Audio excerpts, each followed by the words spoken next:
pledge allegiance to the flag of the United States of America and to the republic for which it stands, one nation, under God, indivisible, with liberty and justice for all. Well, good morning. Good morning. I'm going to call the meeting to order, and right off the top, I think we may amend this agenda for discussion on this whole COVID-19 business. Because other counties are calling special meetings, we've got a fair amount of the people here that it would involve fact, so I would look for a motion of such, so we can have that discussion formally. So moved. Second. Any further discussion? All those in favor? Aye. Opposed? Okay. The minutes from 3/9. I read through them, they're good. I'll second Sandy's motion. Any discussion? All those in favor? Aye. Opposed? Minutes are approved. Do we have any general public concerns? I called up Michelle, or sent her an email and asked her if she would consider coming up during the open forum, being she wasn't on the agenda. She is now. If you're having a discussion now, then I need to get the rest of my department heads here. I called everybody and I told them 9:30. We don't know. If they're doing it now, then I need to call them. And I mean, it's, no, we don't have a whole lot going on. Yeah. We don't know about Bob yet. But Bob's in limbo, we haven't... Peggy can't get He's gonna be here, but he'll be fine. What's that, Sandy? Yeah. Pardon? What about Bob? Bob, he'll be here, but he'll be fine if it runs a little late. Okay, that was... He'll be okay with that. With Bob. Yeah, no, he'll be fine. See what community He won't, he'll be... County Social Services, basically the same thing, yeah. Can't remember the Well, name. he's supposed to be here. Linda's office. Yeah. We need Dave here too. Dave. Oh, yeah. Cameron. Don't run that chat. We'll get Dave. I think I'm still learning names.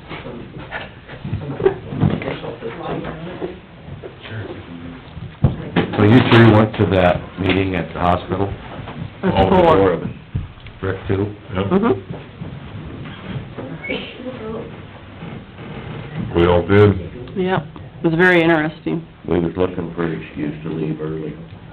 I asked Bruce, I said, how did you get to that meeting? He said, oh, we just left. We thought it was over. Stayed It for the was- last yeah. meeting, and they said, well, your, They had box lunches there. lunches are out in the hallway, so we on the took way our out, box we grabbed the lunch lunch and ate on the way home, Yep.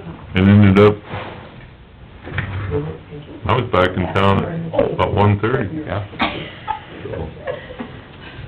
Some poor guy I know was down there and he wondered where everybody was when he left. Yeah, it was, I thought- it was a ghost town by the time the meetings got done. Did you get hold of who? So your meeting must have lasted longer than... Rick was looking. Yeah, it was... Oh, I already called him. Oh, yeah, okay, good. I think when we got done, 2:30 o'clock, and we pushed everything forward, more or less. Yep, they knew about it, I Yeah, called in in. there. Huh. There he is.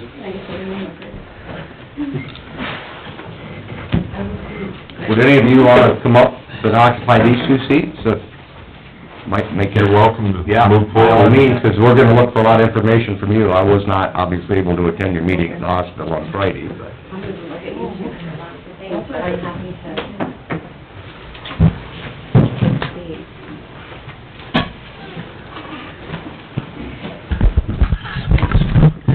There you go. I guess unless someone wants to correct me if I'm wrong in protocol, I'd just like to start with Michelle's case from the public health side of everything. Sure. And go from there. Start? Yeah. Yep.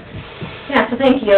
We're happy to be here, and we're happy to be the resource for the community as we move forward. So, Kim Shapool, if you don't know, is our infection control director, and Jolene Finette is our public health director. So, those two and myself, along with Victor Bycroft, our chief nurse, are kind of the head of our task force going on at the hospital. So, we have daily huddles, trying to understand the information we're gathering, and then to assure our hospital is prepared for the unknown at this time.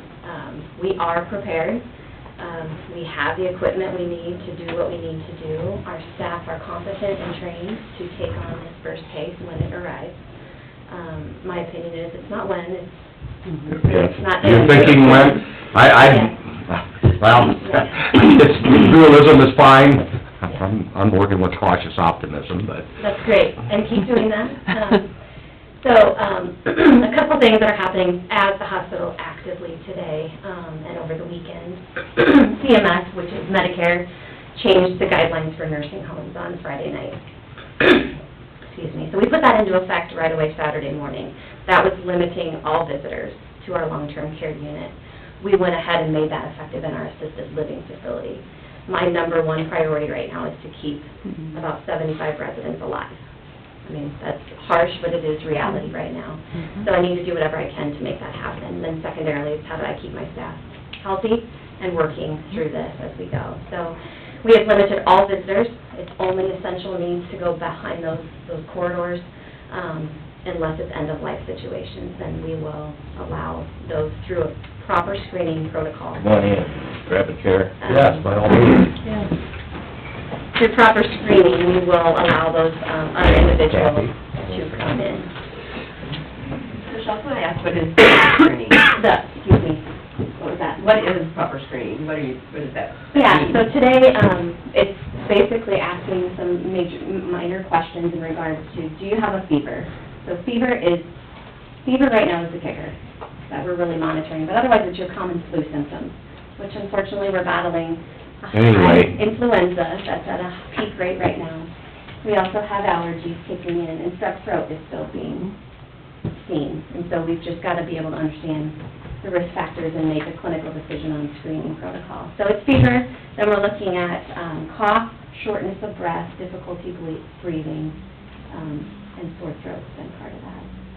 So those are the first couple of questions we ask. And then second from that is travel questions and exposure questions. And those are what are going to dictate the next steps within our facility. Every patient is being screened through EPIC, which is our EHR.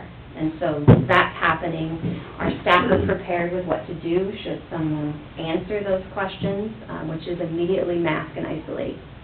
And then we start the protocol with Jolene and the Iowa Department of Public Health on how that works. Our visitors, most of them are being screened today. So if you're going into inpatient care, we're still allowing that. From 1 to 7, immediate family only, no children under the age of 18. And I know that's very hard on families, but we need to protect All from him? that high-risk population. Along these lines, I have a question. They talk, they being the news media, about testing kits. Do you have testing kits, it's a swab, and so you can get a definitive diagnosis if that is this COVID-19 stuff? So we have the capability to test. Both our lab and the Unity Point Clinic is able to test. We don't do it on site. So those today are being sent off.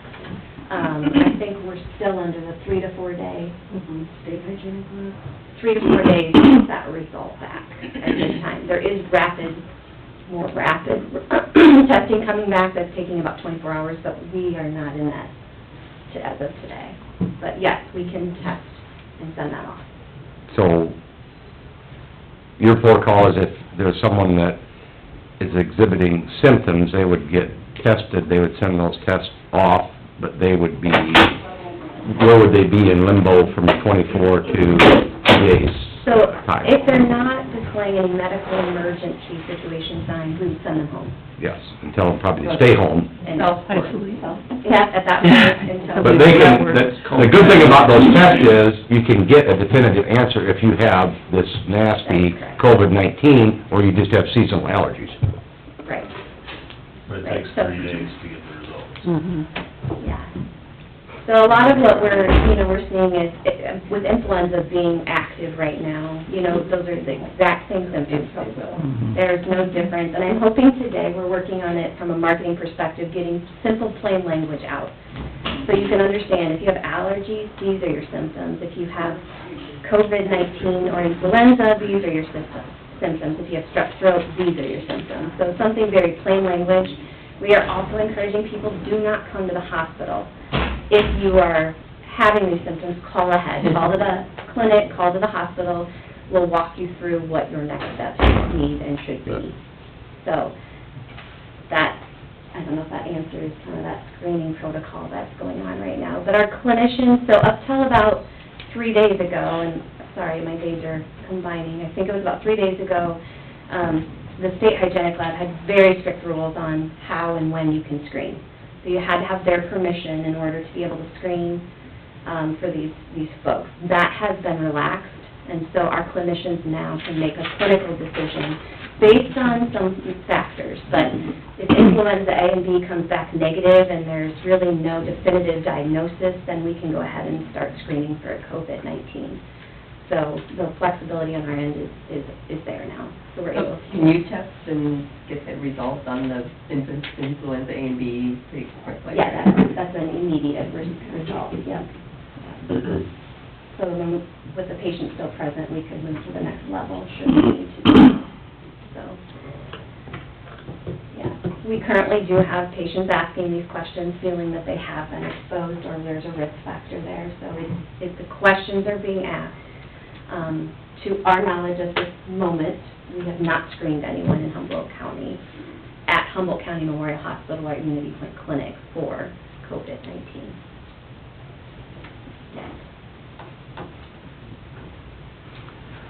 Sounds like you're well prepared. Yep. We're doing our best. School closing does increase a few questions for us, which is childcare for our staff. So, had a couple conversations last night with school personnel, trying to get a list of our staff on who this does impact, hoping to get some high school kids that would be willing to step up and take some families for us, should that need to happen. Good idea. To our knowledge, the daycare centers have not closed, independent ones and nor Kitty Cats have not.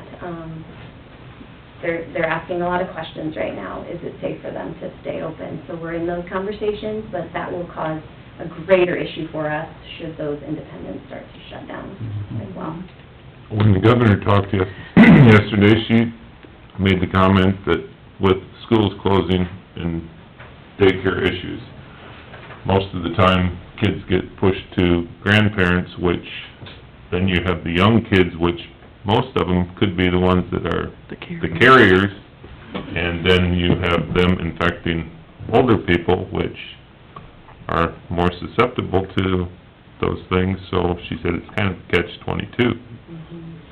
Yeah, I'm sure that was not an easy decision for her to make, knowing the implications downstream, so. But the 4 to 8 weeks was the scary part for... Yeah. Correct. She does have a press conference today, I'm not, do we know what time? So a lot more information will be coming out of that today. In regards to more information about daycare will be probably one of her topics, is our expectations. So we're kind of trying to hold still to see what further recommendations come from the state. She is taking her advice from the Iowa Department of Public Health. That's where Jolene is staying very closely in tune with as we go forward as well. Is there anything we can do in the courthouse? We have a custodian here to make sure that people coming to the courthouse are safe, and do we need to do more cleaning? Do we need to... Clean the high-touched areas like your doorknobs multiple times with your normal cleaner will work. Handrails and things like that. Handrails. elevator buttons for the ones going up and down the elevator. I didn't know that on the Like weekend. hourly, or... I just try to do it every morning. But yeah, what about people... I would recommend multiple times a day. Every time somebody leaves, wipe it out. For you to be doing Is it those okay? definite high-touch areas. Okay. Not a good option. If that's what you have, if not, you can do bleach, and if you take a third of a cup of bleach to a gallon of water, that will be enough to, kill it, but that has to be remade every 24 hours. Oh, the bleach and water has to be remixed every 24 hours. Okay, that's good to know. Staff-wise, I would, those screening questions are important right now, that encourage them to stay home if they have the fever with these other symptoms. We should be doing that anyway, but, it's a great reminder for that. Michelle, so with the screening, if someone, now that you know, this is hugely national, and people have traveled recently. Even though someone feels fine, exhibiting no symptoms, but has been somewhere and has a concern, and maybe where they were, they hear that there was a case, and they came back from a conference or something. Can they call and get screened?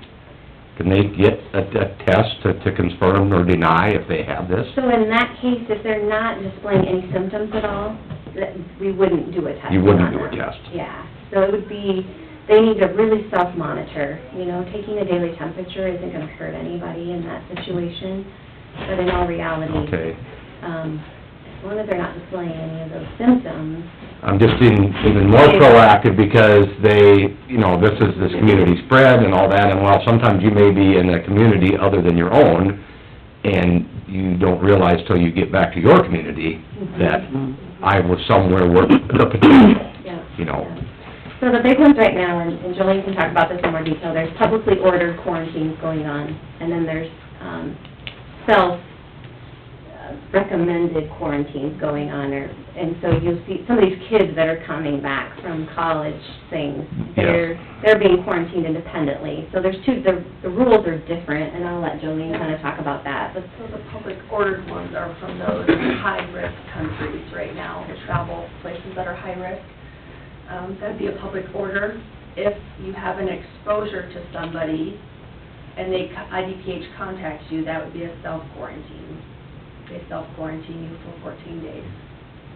And that self-quarantine, this would be, you're not exhibiting any symptoms, so you're monitoring yourself, and that's really what you're doing, you're just staying away, staying home, staying away from other people, just to see if it manifests. yeah, and they're recommending kind of keeping them away from the rest of their family. What about the rest of the family? They all They can, and it's not, they don't have to be alone, but they're recommending using their own utensils, washing their own clothes separately, kind of keeping them as separate from the rest of the family. We do know, and this was through the Iowa State travel recently, with coordination with the Iowa Department of Public Health, is that as long as the person coming back does not display symptoms at all, the rest of the family should not have any issues. It becomes once that person has symptoms that the rest of the family becomes at risk. That's why this is so important to get the information out, because you don't want to have a run either. I mean, that's, everybody just needs to make sure they know what they're doing and not get over excited. I don't know if that's the right word or not, but just to be careful so we don't want to run the point or the Unity Point or the hospital. So Jim Grumback said he went out to see his mother yesterday, and you guys, just to revisit that, they checked his temperature, they asked him the question, so if someone goes towards the hospital, they don't suspect anything, but you're doing the job that you guys, doing that thing with the forehead and making a few questions, that's what you're searching for. Yeah, so today, like I said, in our inpatient care unit, it's a vulnerable group, but we are allowing folks to come, the immediate family to come in. Right. Between 1 and 7 every day, and so the family members are stopped at the nurse's station and full screening before we allow them to go back to protect our patients. And that may become a tighter restriction, it's just I'm trying to keep a good quality of life. Right. Right. For these That makes individuals at sense. the same time, so. Well, thank you very much. Yeah. Anything, yeah, okay, that's awesome. I mean, that's, to me, it's, obviously, it's always been common sense before any of this. If it was the flu season, which it always is every year, it's stepping up that and probably, in all fairness, exercising a greater degree of caution. And if everybody gets that mindset, hopefully we never see it in this part of Iowa. There's a few cases in Iowa, hopefully there remain few, you know, with these protocols, hopefully that's the case, but, yeah, we don't wanna not be ready, but really exercise extreme caution and consciously think about things a little ahead of time should help a lot. Is that fair to say? It is, there's no need to panic. No, I There's don't. no need to go buy extra toilet paper. No, there's not. This does not affect drinking water. This does not affect drinking water. We do not need bottled water for this. It's too late, obviously, in some aspects to that, but the message to know is that public health is a great resource. If you do get quarantined, we have resources to bring toilet paper to your doorstep to help you. And so, I think that's what public's scared, what if I get stuck in my house for 2 weeks? Right. The recommendation from the Iowa Department of Public Health is practice like this is a winter storm. So what do you need for maybe 3 days? The rest will take care of it. Your family can bring you something in the meantime, why everybody's stocking up. Yeah, I mean, if you did get to the quarantine, to alleviate some of this goofiness, really, then public health always is a great resource. But like Deanna mentioned, if someone would perhaps get just self-quarantine, just to be on the safe side, and they're stuck there at home, someone else can bring that, set it outside the door. They can use the phone. I'm sure that this is not like a winter storm and you're without electricity and you know, need to have firewood and all those type things. But they can call someone and say, I will need some provisions, can you send, and set that there, and that person can bring that, some family member, friend, whatever, and not obviously interact with them, but, so, there again, common sense, but if you do have the self-quarantine or something, people need to be conscious of that and do that. And things like that should, hopefully, the hope is, if not stop, alleviate the quicker spread of any of this. Another question, we have kind of a high-traffic area in the treasurer's office. The conference that we were at, they didn't even put pens out, that we made them use their own pen. Do we go to that extreme for waiting on customers, and take them off the counter, wipe the counter off after every hour or something? Is that It would be good practice, absolutely. Or if you have a way to sanitize the pens between use. I think it goes back to the same thing, if they have that symptoms, hopefully they aren't coming to the courthouse to get their Right. license or pay their It taxes. comes to our office every year. We We won't get a 4-week extension on our taxes, I'm sure. We do have our independent living is still accessible to the general public. We just have signs that say, please reevaluate the need for your visit, and monitor if you do not visit if you have these symptoms. And so, you know, if that's something you want to put on your front door, I mean, I don't know if you guys have rules against that, but, Post, do you have a fever, do you have a cough? Well, didn't you say on your website that you have some posters that people can print off? Or is that, you just emailed it? Emailed it to us? Okay. We can get that, We're working on because we should be able to get more those and out. I'll just continue to share them with people. Ben? How soon do you think you're gonna have an answer with regard to childcare and alternative options? I mean, that's probably gonna be my biggest question from some of my younger parent families, is, you know, both parents are working, where do we take our kid? Yeah, so, I don't know if the governor will dictate or recommend a daycare option, you know, kind of what we're waiting for. We are planning ahead, so I have a message to every employee saying who needs help.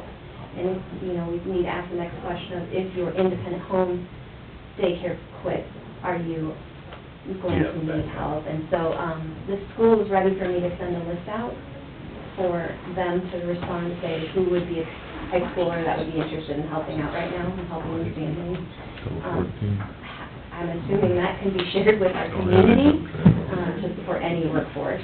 At this point, I just need to make sure my healthcare providers are covered. Yeah, I think it'd be a good resource for some of our guys. I mean, maybe half of them have younger kids, but then like Bruce said, the other half have grandchildren, you know, and if both of the kids' parents work, they're gonna look at the grandparents like, hey, can you take a couple days, because I gotta somehow bridge 4 weeks. You know, we get a week or 6 days of family sick leave, and, you know, the newer employees get 1 or 2 weeks of vacation time, and, you know, even if you used all that up, it doesn't cover 4 weeks. I know other states are being creative, we're seeing some of that. Minnesota's opened up their school and their teachers to be daycare providers for healthcare and law enforcement. You've got to think about them keeping work too, so, yeah, I think there's more to come. But we're happy to be that resource. If you can get your list together and know what your families are, we can keep those We documents. could probably work through the ministerial board too.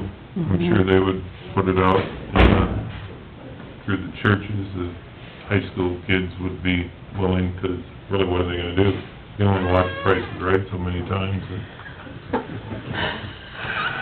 I don't know if they watch Prices Right anymore. whatever they watch.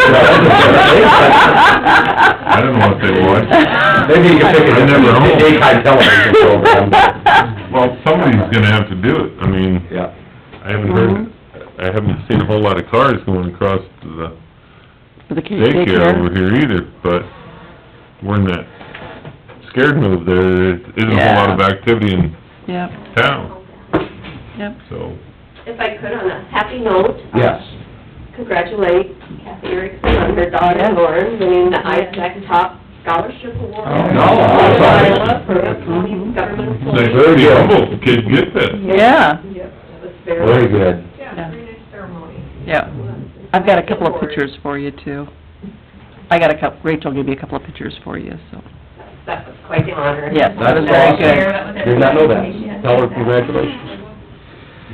Well, we appreciate, and if you have any, I guess we're all on your email, so we'll Yep. just tag along when you guys, I will keep you all report stuff. informed, and, you know, if we need to come weekly, we will come weekly, and, I just ask if you have decisions to make across the county that you reach out, we'll be a partner in this as we go through it. You'll probably be one of the very first to hear if there's anything in particular implemented. I think, there again, always, personal responsibility, I mean, you hear this every year, wash your hands. If you're ill, stay home. Now, if you're ill, get screened. Things like that. People, starts with the individual, and, you know, the common sense, but still the personal responsibility of it. Because that has such a huge ripple effect outward to everyone else. And courthouse-wise, obviously, we'll step up our sanitation and our disinfecting. I'm sure each office has their supply of disinfectant, and we'll do that. And everybody will be more conscious and cognizant of, you know, this going on moving forward. it'd be a lot easier if you came asking for Ben to bring you a load of sand or gravel than to say we're gonna shut down the county. Mhm. So we hope that the time frame goes quickly, and Right. we keep that away, so. Bingo, well put. Yeah, that's the goal, so that we don't have that. Yes, ma'am. I would like to report on the food bank, our food pantry here in Humboldt. We are open, it is all curbside for now. Food Bank of Iowa recommends that we just have the people stay in their cars and just drive through. So this morning I had, of course, with volunteers, all being elderly, that's a problem now, so they're all canceling. And so I was scrambling this morning to try to find a few, so, but I think we're okay for today. Thursday afternoon, we might need some volunteers from 1 to 4. So we just pack it all up and just bring it out to the cars. Maybe we can lean on the high school. Yeah. I'll see if I can get a hold of somebody up that direction that could locate That'd be good, yeah. Mhm. 35 kids or so. And that's a good That'd be protocol, great. the curbside taking Yeah, it would be. out. There again, things like that. It's There's silver cord too, so it'll count, you don't... little things, but it may end up being a big thing. Are you doing okay with the donations and amount of food? Are you good, John? Yeah, I'm good. Okay, be safe, cautious with the amount of food available for the folks. Right now, we are, pretty good. We got... Well, I know, I knew you were gonna say that. To pass toilet paper, We do. is there any items that are gravely needed? Well, we could always use peanut butter jelly, that type of stuff. Hamburger helper is always goes good. Cereal's a big one. And then, I know dish soap, so these things we don't carry anymore, dish soap, toilet paper, it's just what's donated. So we are relying on the community to help And get all those I hope- donations. people will take note of that, because this is all of helping, in one way, shape, or form, or helping everyone else. You know, with your personal responsibility, please take note. This is a good time to help the food bank, because this might be a time that everyone's so focused on everything else, they forget. They may be very good contributors, but please, And with all the kids home now, Yes. it's gonna create more of a... yes, don't forget that. I mean, you guys, folks are doing a great thing with the curbside, but you need help to do the curbside. Right. And that's what is important, that everyone works together to get through this, hopefully not have any issue with it, but by doing these things. But don't get all so freaked out and run and buy all the Right. toilet paper and the bottled water for whatever reason. Just stop and think and use good common sense and help out your neighbors in your community. Does anybody know the status on the Meals on Wheels for Humboldt County? If it was canceled, or not the Meals on Wheels, I was thinking, Meals from the Heartland, they postponed But that. what about the elderly that get their food? I'm not sure which church it's delivered, not our church. That is, Yeah. They were delivering today, because I called, someone, and they were on the list to deliver today, so they're still going as far as I know. We're still meeting on Wednesday that I Yeah, know of. ministerial meeting Yeah, on I Wednesday. hadn't seen that they canceled that, so remind me to ask that. Sure, Bruce.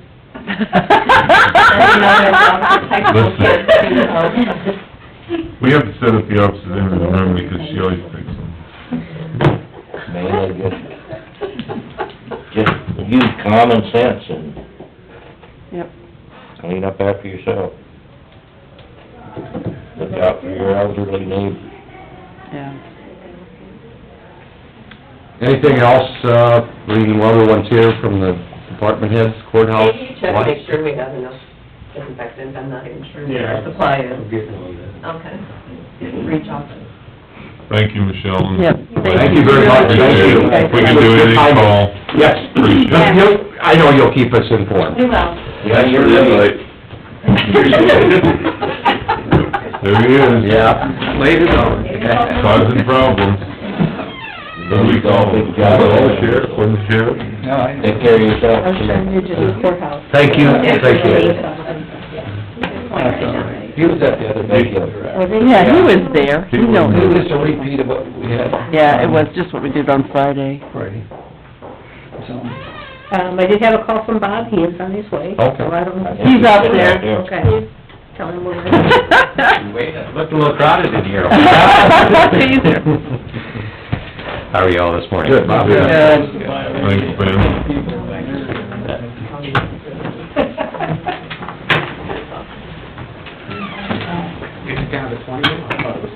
I don't know, one guy on TV said, he wouldn't recommend over 20 people in there. Got a few copies here, if you like. I know the CDC is saying 50, right? 50, yeah, they're saying 50. We should be okay.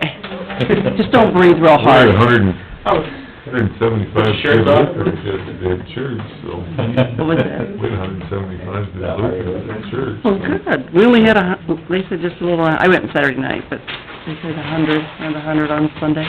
Oh, Methodist canceled. I was Methodist and Oak Hill, I think, canceled, didn't they? Yeah.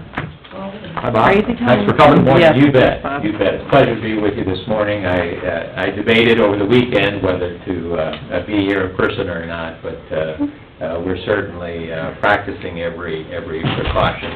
I just returned from spring break a week ago, and so I've been self-isolating for the last 5 days, so I feel like yes, any place exotic, or we actually just drove down south to Nashville. Oh, okay. But anyway, I did feel it was important to be with you. This is the annual time I have to share with you our last fiscal year. But just to stay on the topic of COVID-19, we certainly feel at County Social Services that we are an extension of the public health infrastructure. And so we're very much staying connected with our public health lead. We support a very vulnerable population, and so we're very conscious of what their needs are. We are instructing our staff to eliminate any essential face-to-face contact but to be very vigorous in staying in contact with our clients, because this is a very anxious time for them, a very volatile time for them.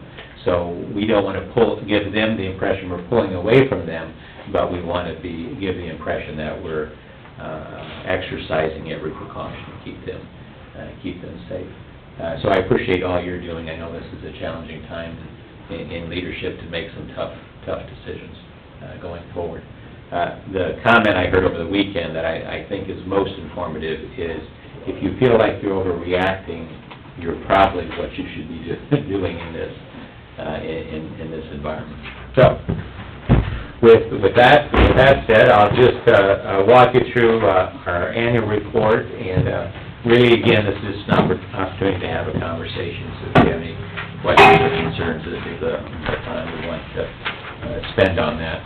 On page 3, I highlighted just a few comments from Janine Helen, who was our chair last year. And she identified our two main challenges this last year. We're moving to a single employer and really trying to develop a cohesive message to our legislators. And I think we accomplished both of those things.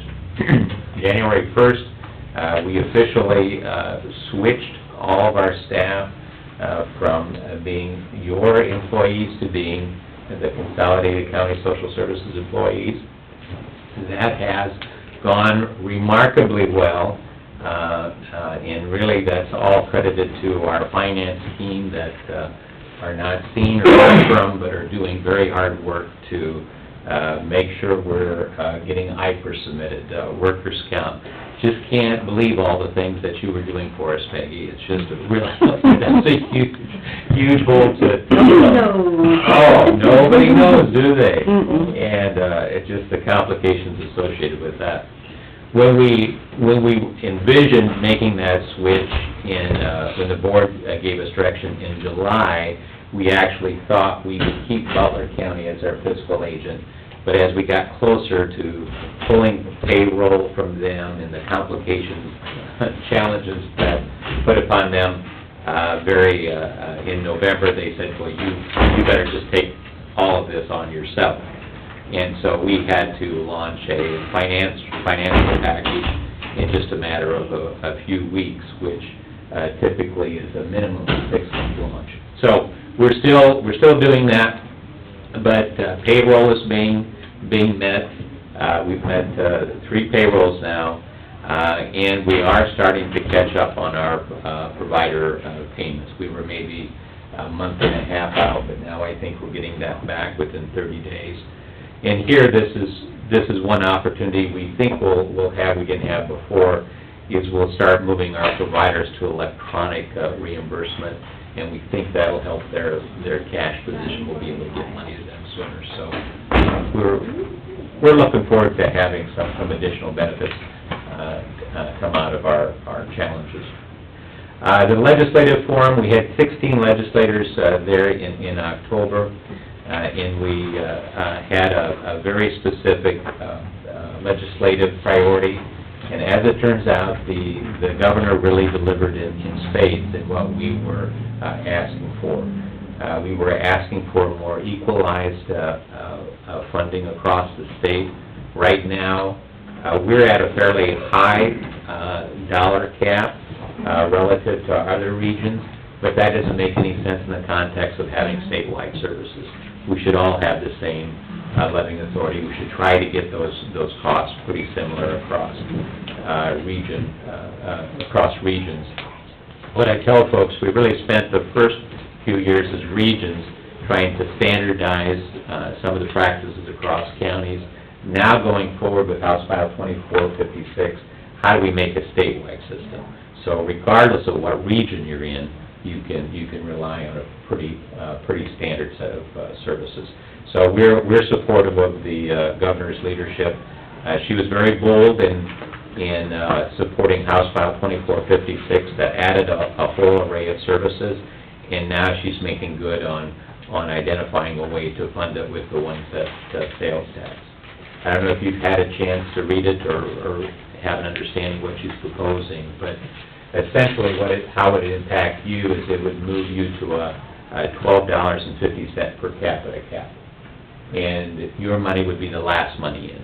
And so whatever the state allocated, they would allocate per capita to all regions the same, and then whatever you chose to levy above that, you could from 0 to $12.50 per capita.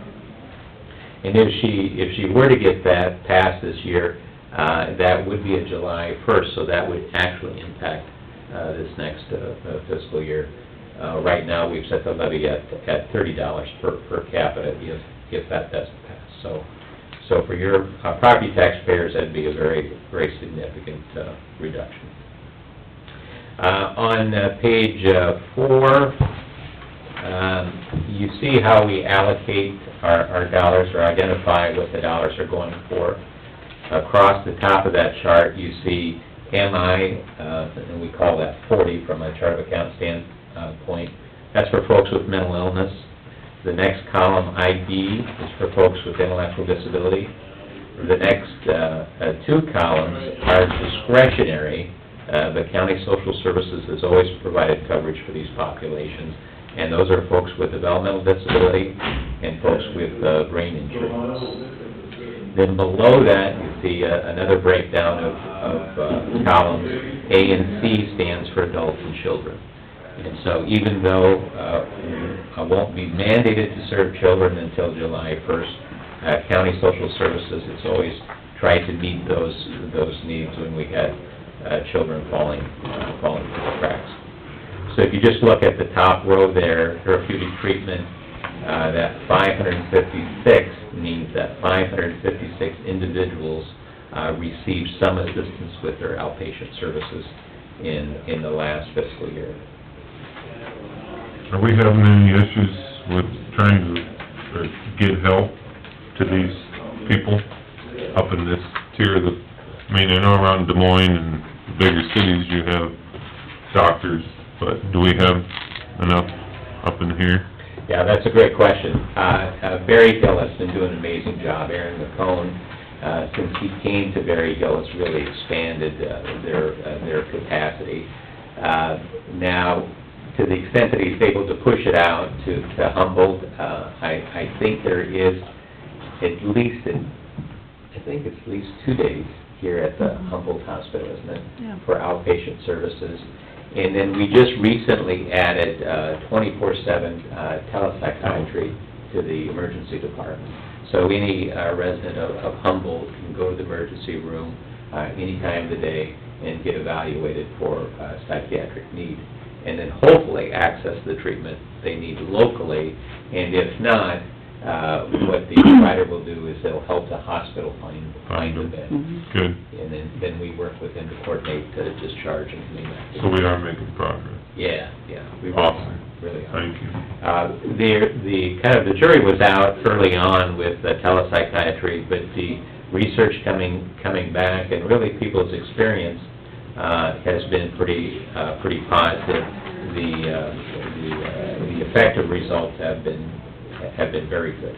Good. And it allows us to bring expertise and specialty care to communities that wouldn't have it otherwise. This ITP provider out of Des Moines, which, I do a little bragging, CSS helped launch them with a pilot project several years ago, and now they're providing services in most of the jails in Iowa and several of our critical access hospitals, and they've really grown and really succeeded in meeting that demand. Good. Thanks for that question. So on page 6 then, it shows you how many people, so 4,786 individuals received county social services funded services from us. So those are people that received some of that 8,844 services, so about on average, about 2 services per person. This is also just the folks that we have funded services. There's still a larger population of community members that we provide information referral to. People who call. These are just funded ones. Exactly. So that number would be larger in terms of what we impact. But it is consistent with about a 1% our population is about 460,000, so about 1% of us are being funded with county social services. And again, we've changed a lot over the years from when the county used to be the primary funder of services. We are now the gap filler with Medicaid being transferred to the MCOs. On page 7, 8, 9, and 10, then we take that same chart and we show you the dollars that were associated with those individuals that received the service. So for those 556 folks that received outpatient therapy assistance, and that cost us $262,252. So to the best extent as possible, we attach every dollar we spend to an eligible individual, to a contracted provider, to provide a good accountability for the dollars you entrust us with. On page 10, shows you the total dollar expenditure we did for FY19, $13,334,000. That was, in relative terms and in per capita terms, we were the second lowest per capita expenditures for FY19. That was after just a few years ago when we were spending nearly $21 million. So with our reorganization, with the pivot, which really expanded our care coordination team, but gave us the leverage to move people off of CSS-funded services into their Medicaid services. And so a lot of the efforts we do is how do we build up Medicaid capacity so people can use their Medicaid coverage and reduce our ongoing costs. So really proud of our team that we've had such a dramatic pivot, if you will, from that long-term funding. On page 11, shows we are on fund balance. Fund balance is always a moving target. We had about $24 million available at the beginning of FY19. After spending $13 million, we have about $10 million left at the end of June 30th of 2019.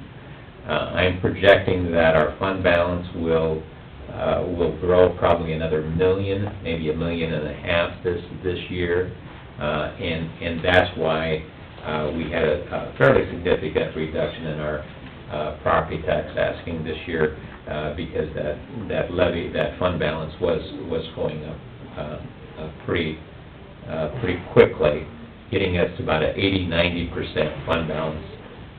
The law wants us to be under 40% by the end of 2023.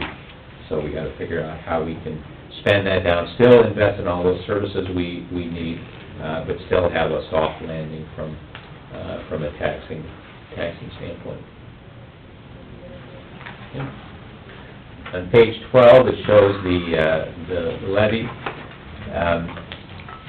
The House File 504, and I lose track of time, it's maybe 2 or 3 years ago, finally allowed all the counties within regions to levy the same.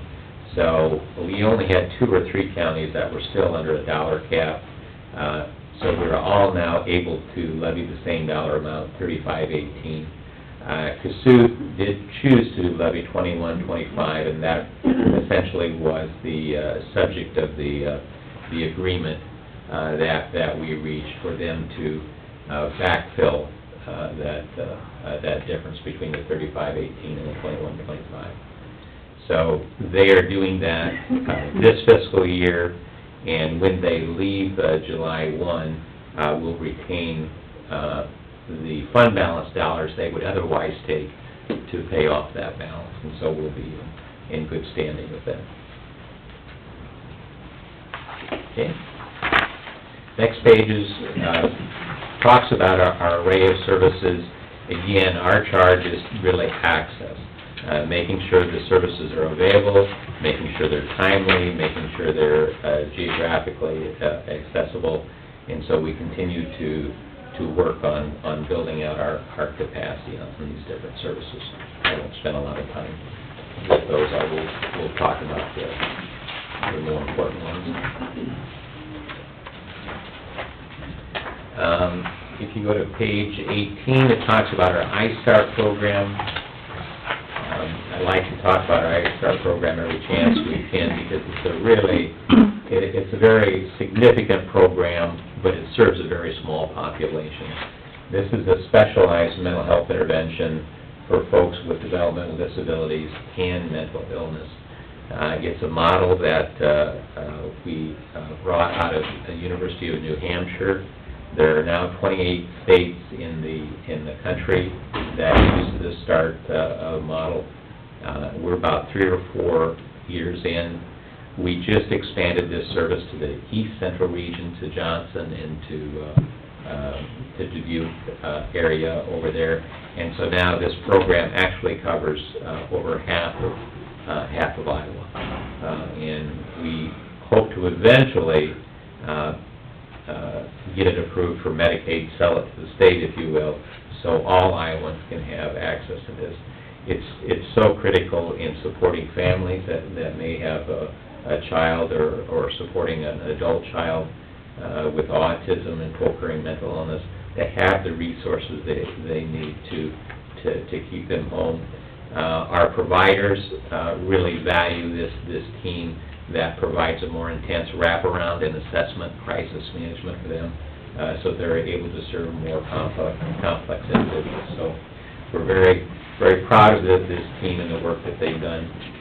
They've been subject to independent research that has shown a profound impact on folks that are being supported by this program, reduce the use of emergency departments and psychiatric hospitals, and you can see that in some of the data there.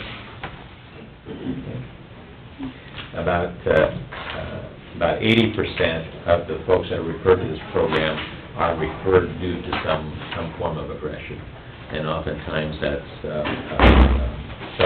self-injury. Other times it might be property injury. Other times it's impacting their direct support providers. And so again, you can see why that would be so critical to provide that support to those folks. With the challenges that we're looking at, Glenwood and Woodward, we really started this program anticipating that the state would, over time, reduce the use of the resource centers. So again, this is about building that capacity so people don't have to go to state institutions or facilities to get this level of support and intervention. So we're glad we made this investment, and as we talk with the state about their plans going forward with Glenwood, we hope we can provide some capacity to support their progress. Pathways to Community. This is an initiative we're doing with Prairie View. Prairie View was our last big old-style county home, if you will. They had 50 beds. What's significant about the beds has to do with Medicaid reimbursement. If you're a facility with more than 16 beds, they consider you an institution, which means that you can't bill Medicaid. And so what we've done with Prairie View, after about 2 years of planning and putting a proposal together, we're buying down their beds. So on March 1st, the number of folks that we had there, which is about 30 after we got some more people moved out, we paid them $35,000 for each bed, but that's the last money we're paying for those individuals. Those individuals will then, they'll downsize to 16 and they'll move those folks into a Medicaid service. Prairie View was costing us about $1.9 million a year in ongoing long-term support. When they get downsized, it'll probably cost us between $200,000 and $300,000. So we're spending kind of we're giving them a year's allocation, if you will, essentially, to give them the resources to downsize and restructure. And then we trust they'll be able to provide a full array of Medicaid-covered services. The transition program, that's been a real successful program. That's our centralized process, if you will, for connecting with our hospitals and our jails and our nursing homes for those folks coming back to community. Monica Paulson runs the transition program, and she calls about every day to those agencies, anybody stuck, anybody trying to get connected, and then she helps them step down into our subacute level of care or our crisis centers, and then we wrap services around them to get them back home. And then we've got some stats on who's referred and how folks go out. The subacute is a new level of care we started about a year ago, and now we are getting Medicaid reimbursement in our Waterloo area. You may have heard a lot of conversation about subacute in this area.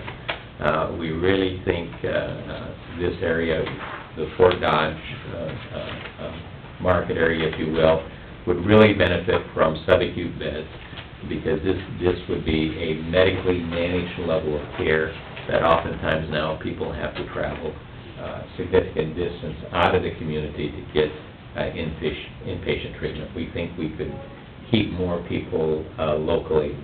We have identified CFR, Community Family Resources, as our access center. But when we talk about access center, we're really talking about a network and a process. CFR is and will be our access center, access point, where we want law enforcement and individuals to refer directly to. They will do the evaluation and assessment, and then they'll move them to the next most appropriate level of care.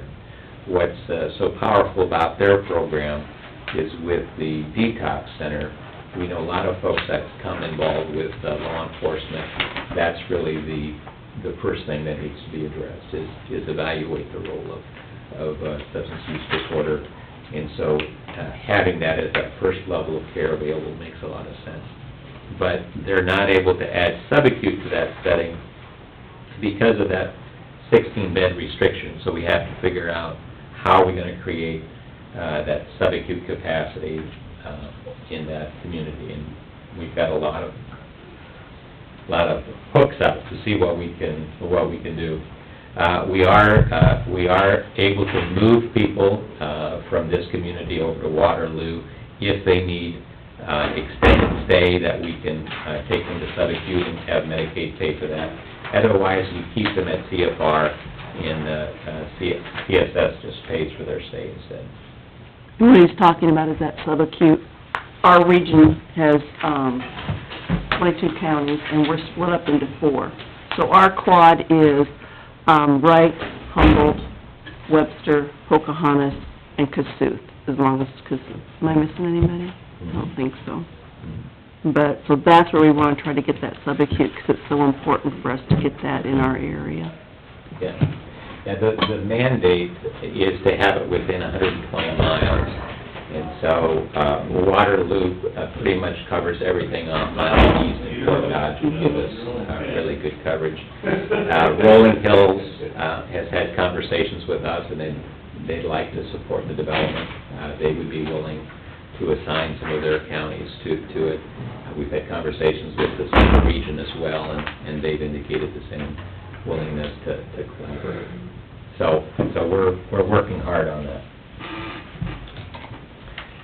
Page 25 talks about our pilot project with justice involvement.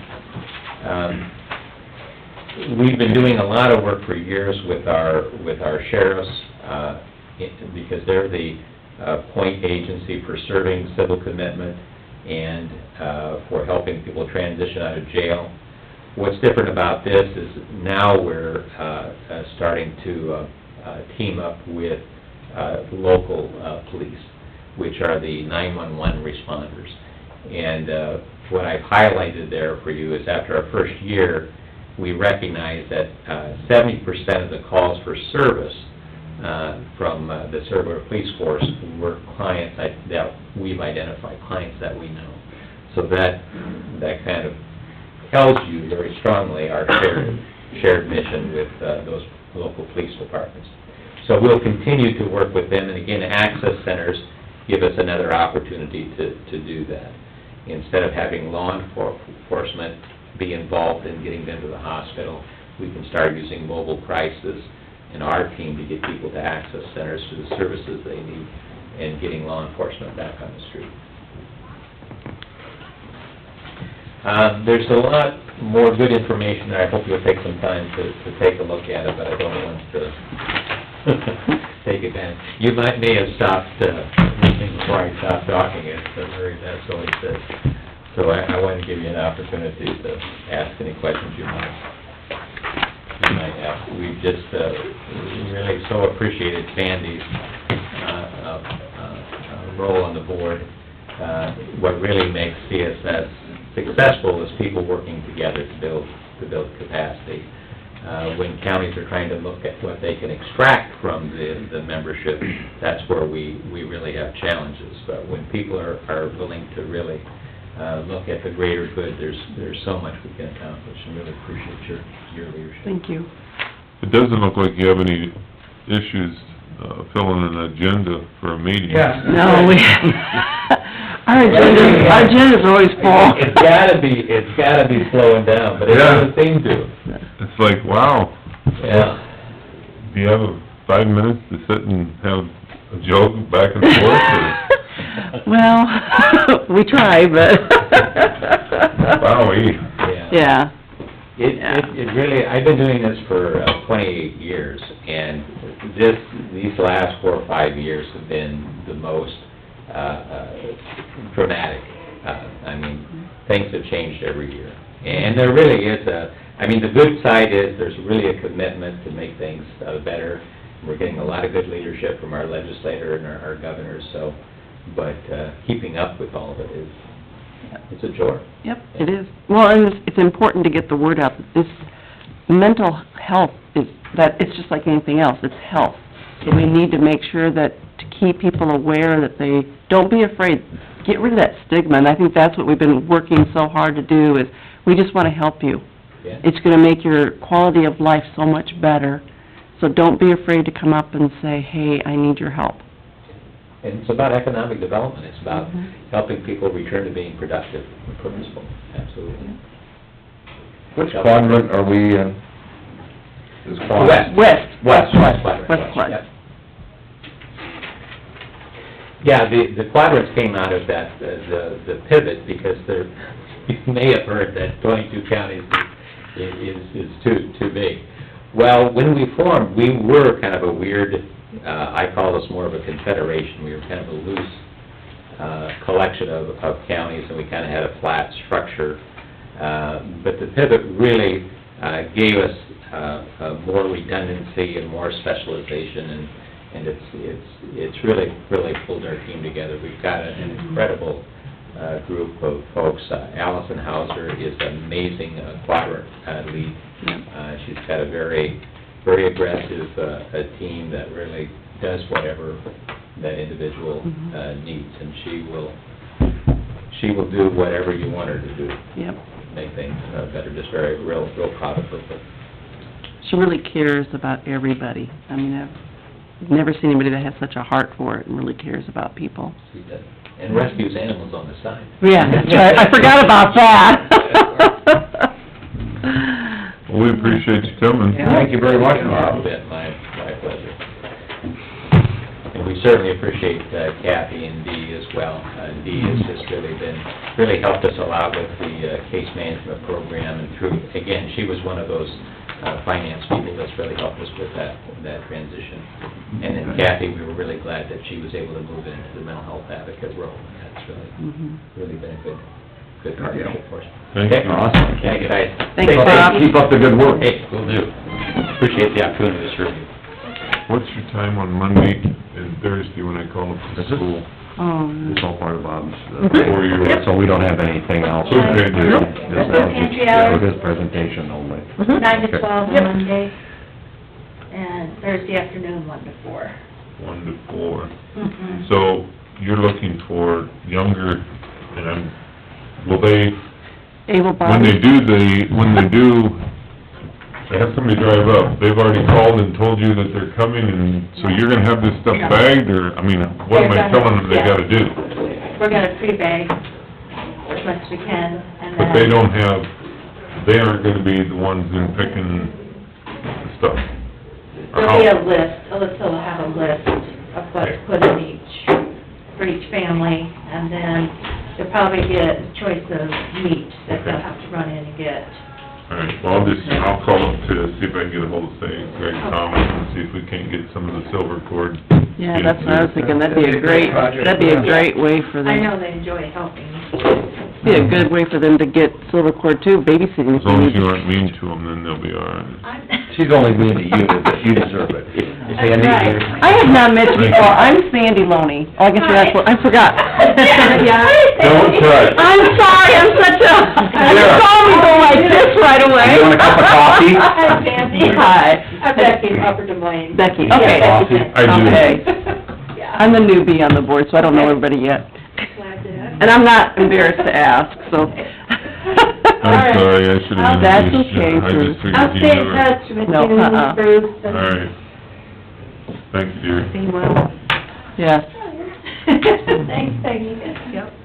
You know, it is so automatic to do that, though. You do it without even, without even thinking, and you just, Well, like that yesterday, you pull back. after church, it was my Sunday to help greet, so I had to stand with my hands behind my back, Yeah. because, you know. Yeah? Oh, I know And the it. first one out was Vic Myers, and his hand come out. I'm ready. All right, Vic, I'll shake your hand, I'm not worried That's what I told about the it. ushers too, I said, if somebody wants to shake your hand, go ahead and shake it, but don't stick your hand Don't out to stick it. make them feel like they should, Yeah, so. yeah. Anyway. Good, it sounds like you're doing pretty good on the CSS with Bob, and that, I mean, I think we're Better. better. Better. I think yes, that's a good way to put it. We're making progress. The big thing is the subacute, and, like he says, he has a lot of hooks out there to try to get some. It is so important for our area to have that subacute, because you can keep your families home.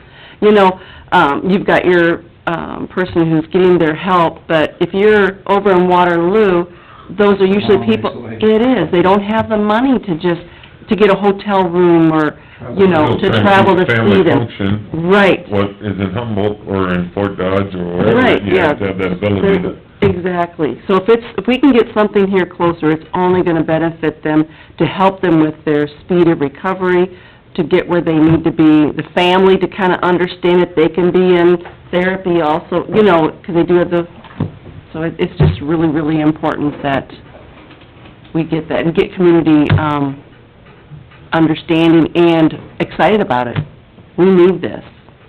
Kent, you want a coffee? Oh, okay, thanks. well, we had a pretty busy week, everybody, last week, but let's run through our committee reports. Well, I had the ISAC in Des Moines Thursday and Friday. And then I was up here on Saturday morning with Eric and Mike Borland, talking about the egg well closures over here by Gilmore. So what do I have? How'd that go? It went well. I mean, we only had one family here, because he's meeting with individual families who own the land, explaining it, you know, so they can have a good one-on-one and so they understand it well. So there's so many questions Yeah. back and forth. And, I mean, we covered a lot of stuff, Good. and showing them the diagram of what they're planning to do and what part of their land will be impacted by the wetlands and the berms and the ditches and tiles and things like that. And it's a pretty in-depth, rough draft. Yeah. It's not the final engineered program, but it gives them a very good idea, so. Great. I think they were very happy they had the meeting, because Yes. they were very pleased with the outcome. You're also in Good. public health on Friday morning. Oh, yeah, Friday afternoon, we got home from Des Moines, we went to public health meeting at the hospital. Well, I wanna thank you two for doing that, 'cause I know it's a lot of work to get that. I know that's a big area over there at the Gilmore City area, and I know that's Yeah. not been real, so thank you for putting that extra effort in. We're just being, supportive of the landowners. 'cause- Yeah, we're just there to help answer questions, because the county supervisors have no control over this. Right, and that's what I mean, you guys have been very proactive in all this to get it done, so thank you. Well, yeah, Rick would be the first to tell you they don't get me started, but it was the good thing about it, as far as that. Rick and I were in another thing with Mike Borland. Yeah. Well, gosh, 6 months ago, but it was along the same lines. So Yeah. it was all kind of a continuing, and like Rick said, it was more to get the one-on-one with the individual landowners, and this one in particular did go very well. Yeah, it's, because they all kinda gotta be on board. Yeah. And they really, I think, did get a lot of their questions answered, and they've had this information, and it just was, for what it was pretty Yeah. positive. One of the family members was in Phoenix. Oh. She lives in Phoenix. Lives in Phoenix, so we were on the phone teleconference with her type thing, and That's a good idea. kept her up to date, so. It was good, and we're probably gonna have at least one more, maybe two more, Mike said, once he gets time set up with them. So. Great, very good. Okay, on, Wednesday, I Oh, went to stop the... a second. Oh, go ahead. Sorry, I had this written down. Yeah, what was Actually, it? this is just more of a phone meeting I had with Dave Minikis on the landfill out here. We drafted a letter to the DNR to see if we can get our testing reduced from quarterly down to annually. Good. Because, you know, these tests are expensive, we haven't found anything ever, and we're down to the last few years, so we sent a letter, we just thought it's, you know, Time to start wasting a lot of taxpayer money for no reason. So, hopefully we'll go back from the DNR, and hopefully starting in July, we can reduce our testing, I hope. So you sent that off to them? Yes, yeah. Yeah, that would make a lot of sense. Yeah, because they test gas levels in these wells and water quality in these little test wells all the way around the perimeter. I never get... And we haven't had anything in it to be concerned of, so. Great.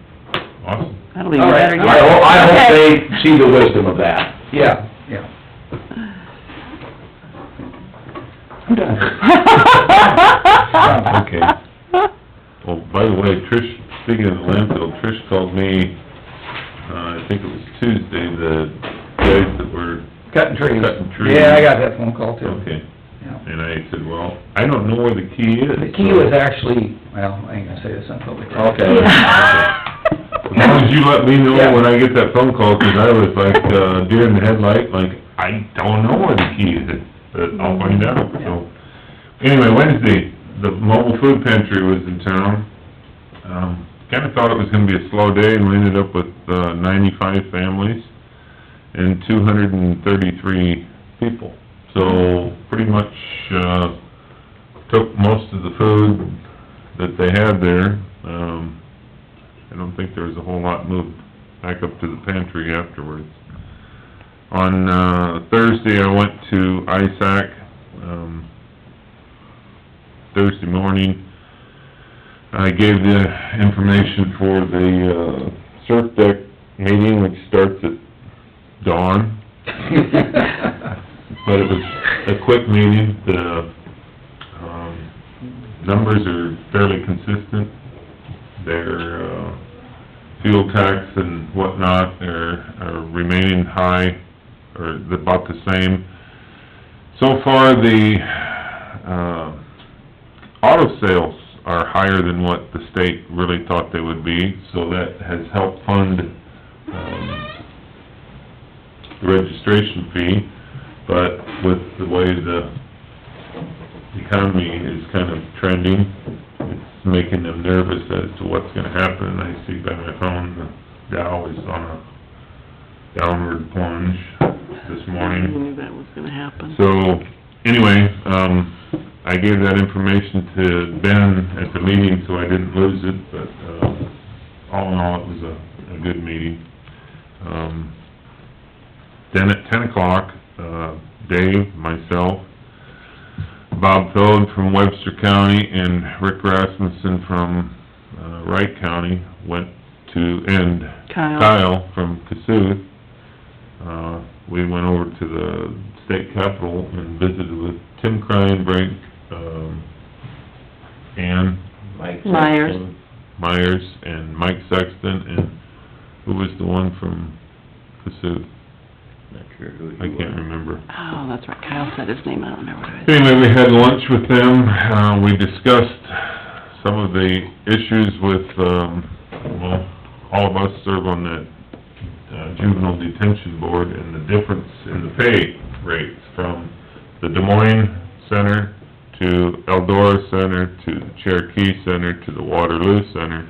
Everything is on a different scale, and don't really understand why, but I think we made progress on them gonna find out why, because they were kind of concerned as to why there's a different scale also.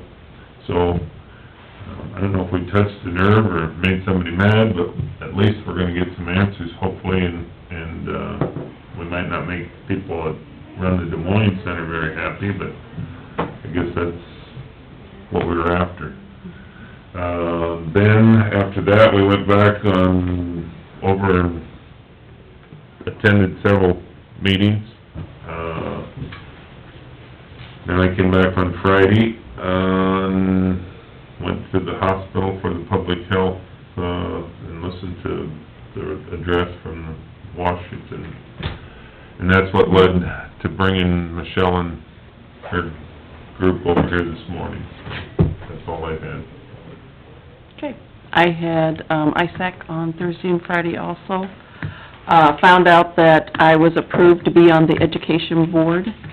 So, I and Sharon, that I know of Kemner, and, Jim, I can't think of his name from, but anyway, we'll be able to make suggestions on what we would like to have for training at our ISAC meeting. So if any of you wanna have certain kind of training or whatever, you know, for our meetings, what you'd like to hear, let me know, and I can bring that to the, to our board.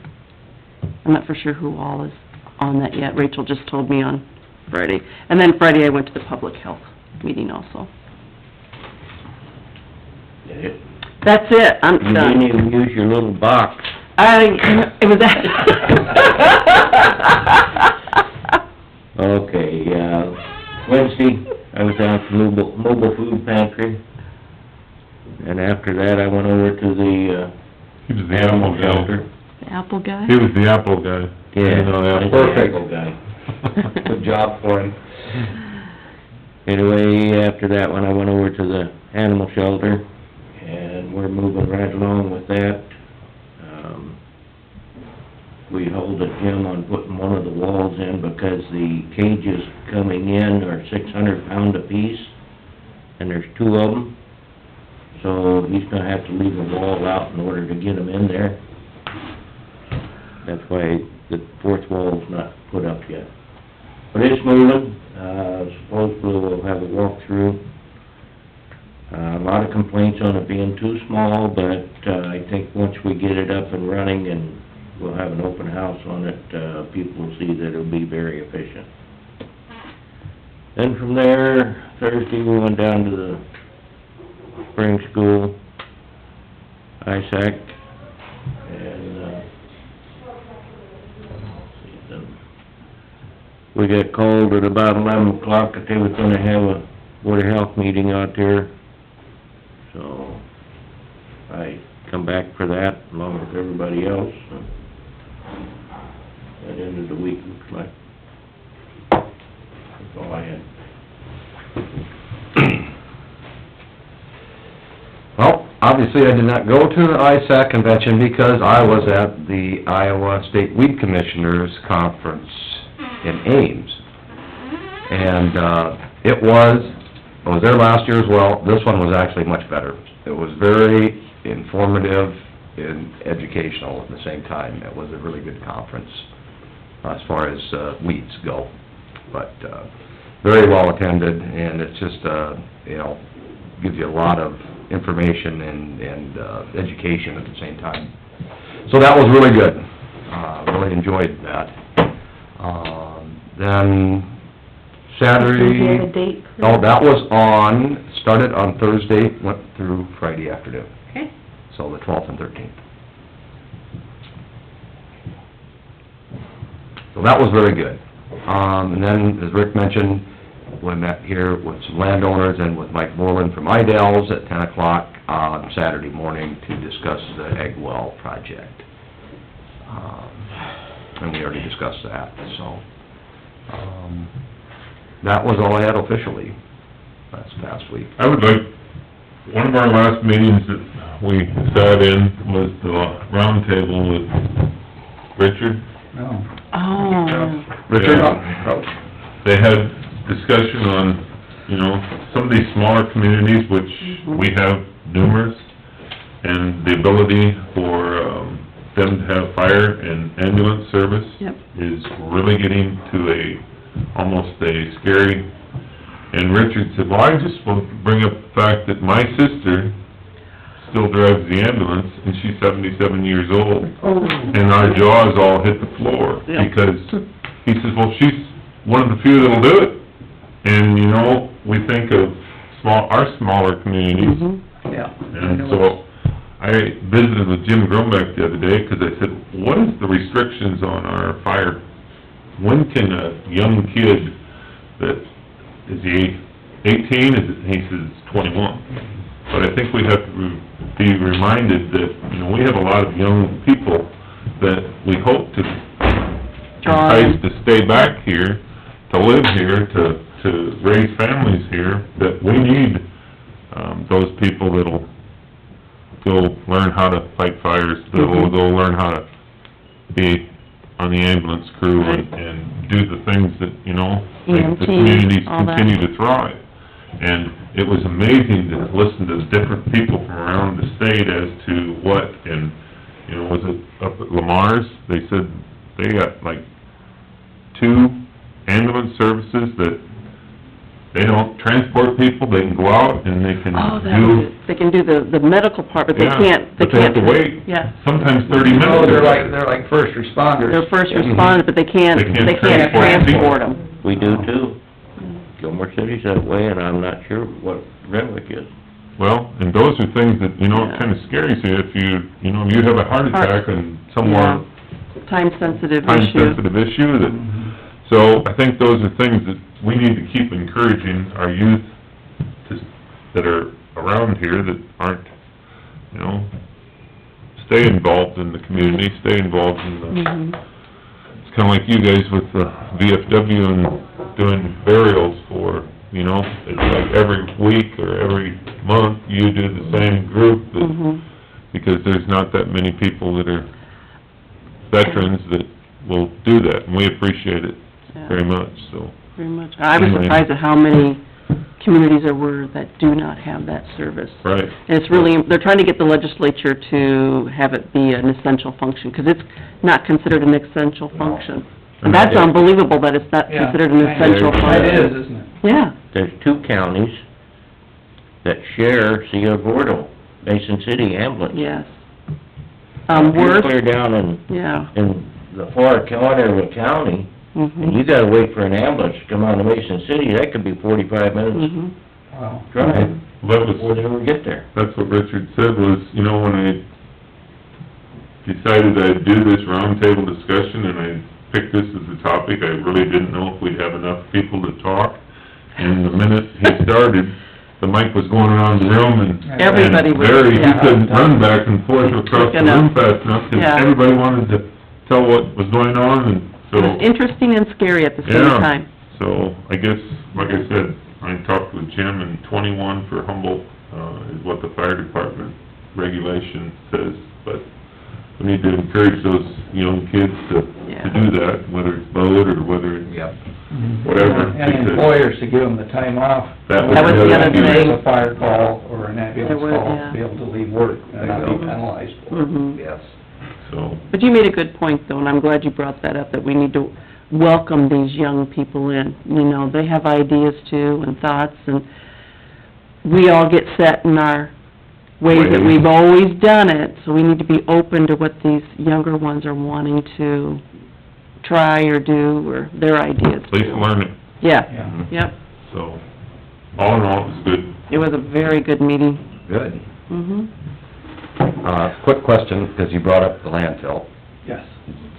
Were you in contact with, or has Don Reefer been in No, I've contact with you? never, no. That'll be not an issue. Yeah, it's not for a while. No, but, yeah, so just, you got that to do, and he's agreeable, you'll just have to I'll give get, him a call sometime if he doesn't call me. wait a while, Yeah, so I know he's got some issues going on. wait a while, but, so, yeah. But, Okay. yeah, that, he's aware of it, and you can get your Yeah. brush control knocked down this summer, they'll get it Yeah. done for you. Okay.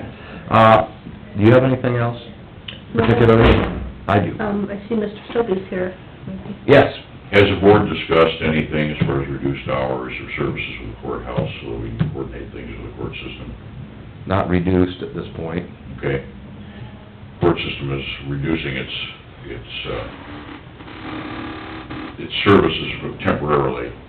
Basically, jury trials, criminal matters are moved to after April 20th. And a lot of the magistrate stuff I'm moving to after April 20th. Initial appearances and some things that are required under the code will continue. But, the rest of it is a month and a half down the road now. And I just wondered if you decide to do anything as far as reduced hours in the courthouse, if Peggy could let the clerk's office know. Oh, Most So that we can coordinate things a little bit with you folks. You bet. Definitely. Will you stay in touch with her as to what they do, if they do something more drastic than that? Yeah, we'll let you know, if they do something more drastic. I posted something Friday around the courthouse that I thought was gonna satisfy it, and then the Supreme Court, Court Administration came out with an order yesterday that's even more restrictive than what I put up. So I pulled all those things down today. Okay. Does that will go in the front door? Yeah, Okay. so we'll go from there, but, the chief judge is here, and I just talked to him about what they're doing, and the whole idea, of course, is to restrict one-on-one contact as much as possible, and jury trials would be an open invitation to problems for a while. So those will be moved down the road. I think maybe the civil calendar will continue along, but it'll be slowed down quite a bit. But if they do something more drastic, we'll let you know. Well, we know Very good. Thank you. she just Thank you for letting us jury know. duty. Yeah. That's a couple kind of housekeeping things that you come across. I'm just gonna ask you if you got this taken care of on that claim from last week. Did you get responses and get your I've got information? 3 responses, and so I can go forward. Okay, so you're fine with that? Mhm. Because I saw some, not all, and I just didn't want that lingering on, 'cause... Right. So you're good with that then? Mhm. You just allowed it? I have a direction to go. Okay, perfect. You probably got this as well. This is from State Auditor Rob Sand, and this, I do remember this from a year ago. They have a pie chart that they asked to add in some information. It's just kind of an ongoing survey, basically. I have not delved into this. I was wondering if you received this as well. Mm-mm, I have not seen it. Survey on what? Regularly assess government entities improving efficiency and innovation through our new Public Innovations and Efficiencies High program. Fill out the attached online survey as it will close Yeah, soon. I did read that. What's that? I did read that email. I did too. And it's just something that they, The pie part reminded me of it. yes, fill out what practices you follow, what you don't, return it through the internet, each year passes, your constituents are able to see your growth and improvement as you institute more money-saving practices. It's just, like I said, it's basically a tracking device as to what counties are doing. I have not looked at it. I guess I will. I'm sure you have more than enough on your plate. Don't think it amounts to anything particularly, but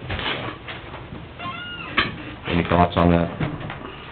Not having read it, I have no idea what Okay. it is. Let me take a look at it, see what it amounts to. I have it. If it really does, I'll fill in some information. It's something, you know, and if it's more than that, I'll forward it on to you. Is that fair? Okay, that sounds good. Okay.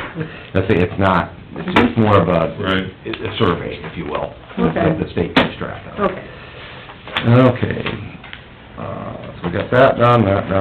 Lastly, as far as tower, that would be the tower, that radio tower, the